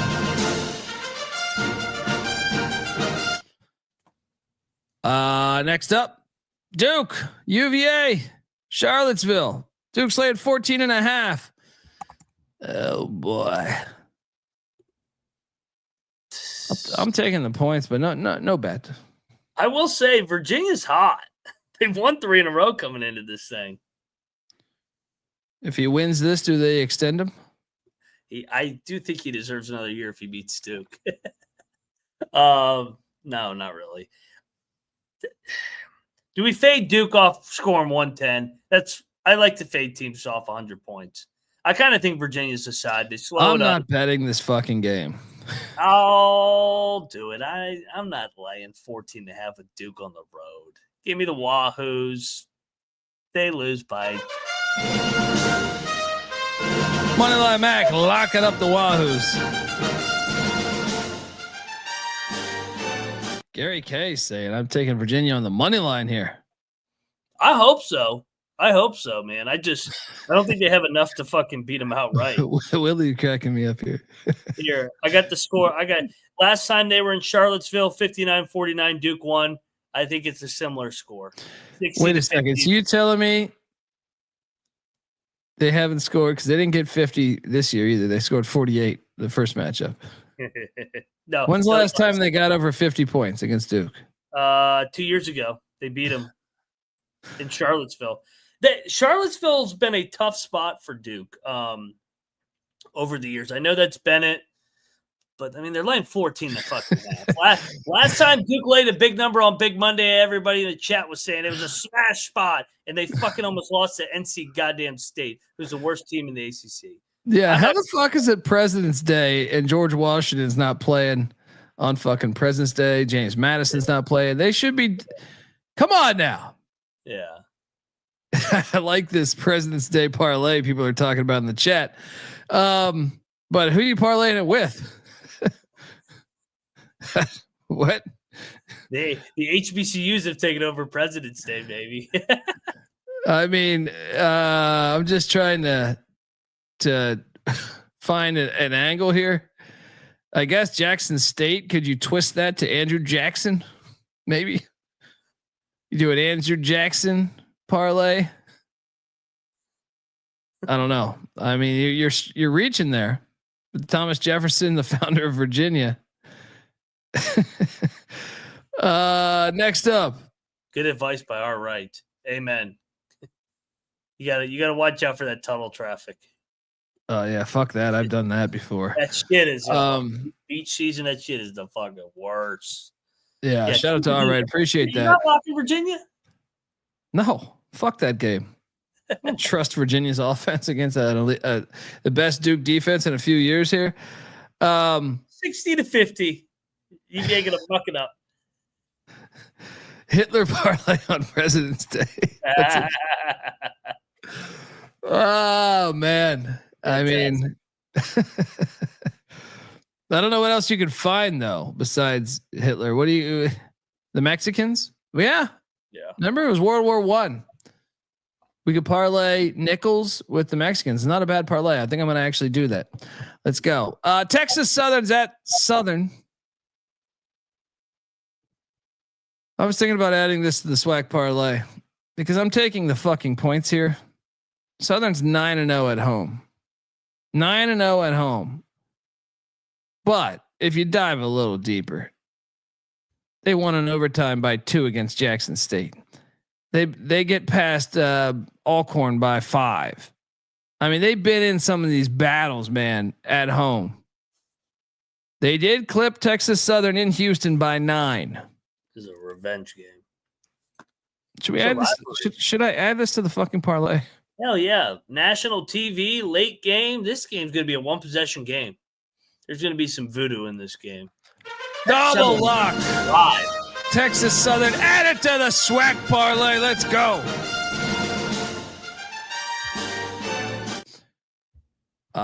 Next up. Big 12. Kansas State, Salt Lake City, taking on the Utes. I will lock up Kansas State to win this game. Utah just beat Kansas. That doesn't happen much. All right. What are you doing here? Yeah, I love K-State. They got the altitude game out of the way against BYU. Stayed out there, yeah, I think they get back on the ship here. Back in the dog roll that Tang's been good in, and I think they win this game outright to get back on track. Double lock on these K-State Wildcats. And in the past 48 hours, now I had a SWAC parlay the week prior too, man. I've been killing it on the SWAC. Arizona in Waco, Texas, taking on Baylor. Waco, Texas, taking on Baylor. Baylor's laying 1.5. I'm gonna lock up Baylor minus 1.5. What are you doing here? Yeah, I think Arizona's going to lose a third straight. Bad spot. Off to Houston, physical game where they had the goddamn game won. Baylor already took it on the chin against Arizona out in Tucson. Revenge game. Baylor at home. The place is going to be on fire. They're going to make shots. Baylor rolls. Double lock on these Baylor Bears. Matola and Katie. Put that in your fucking pipe and smoke it, all right?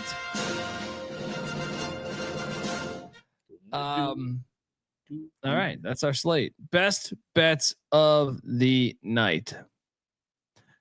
Honestly,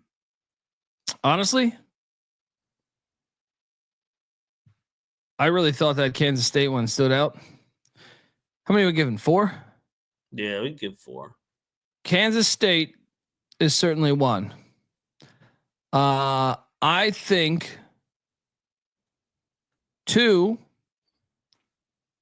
is Bethune-Cookman. 3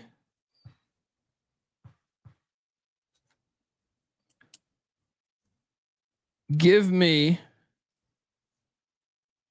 it's tricky. 3 I'm going to go with the Mexicans. And at 4,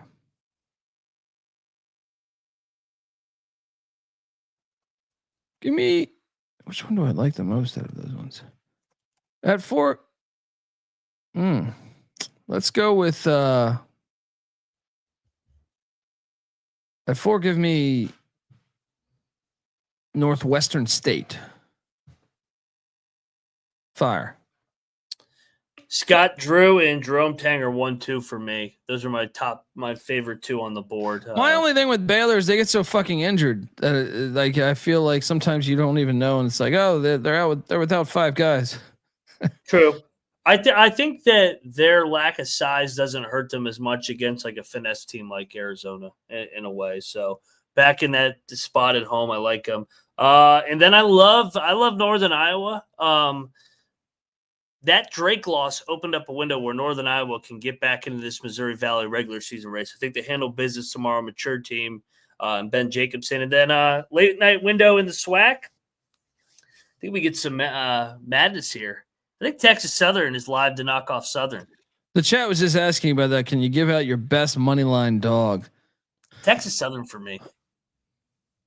It's what's that number at? 7.5. What was that money line? Nobody runs away with the SWAC. They're 3 games up. They already got the regular season almost in the bag.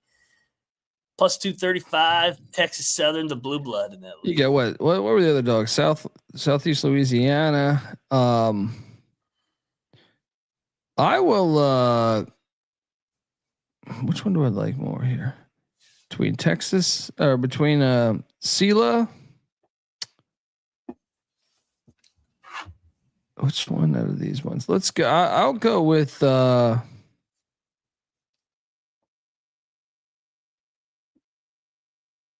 me Houston Christian.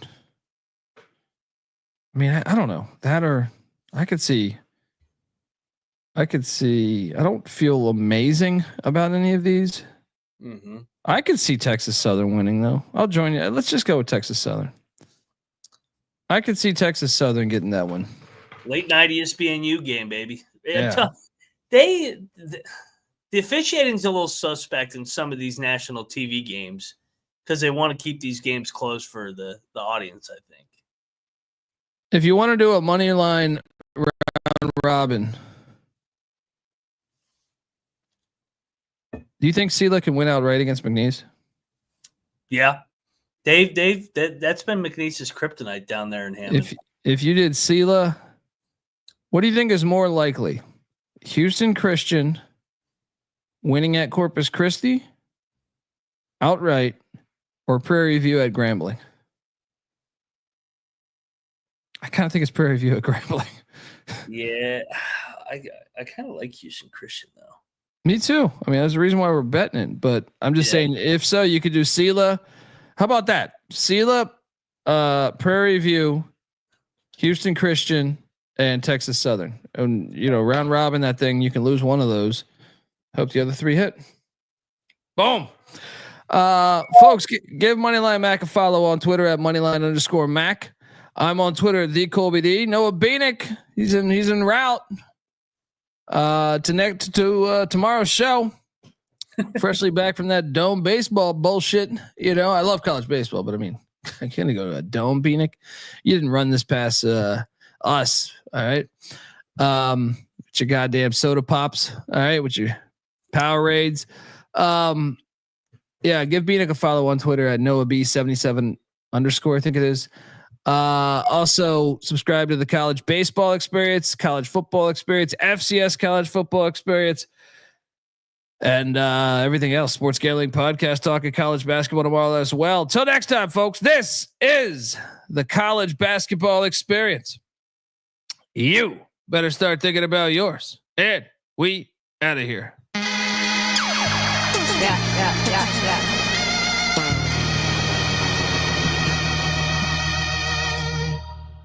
That's a compliment. I know I'm out of my mind.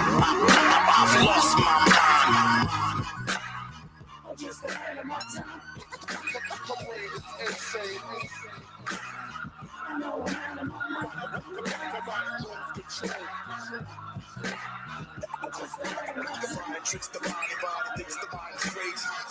Rockin' at first was hell without vodka. I pop up in spots, they screaming, you clockwork. I'm dilated, the fuck off, I ain't doing it. Before weathermen dropped, they thought I might have ruined it. Elusive, I just deny rumors. Smile and give punchlines, but try humor. See what the future brings. In 03, I got on MTV. Time is dark, that's the message I'm sending them. Sign with Slug and survive beef with Eminem. I mention different events in my sentences. It's dangerous to reminisce or remember it. Still it's evidence, check 1, 2, 1, 2. Less punches and spit what I've been through. I stayed here, got through, but kept rapping. The same year got sued by Kurt Knappman.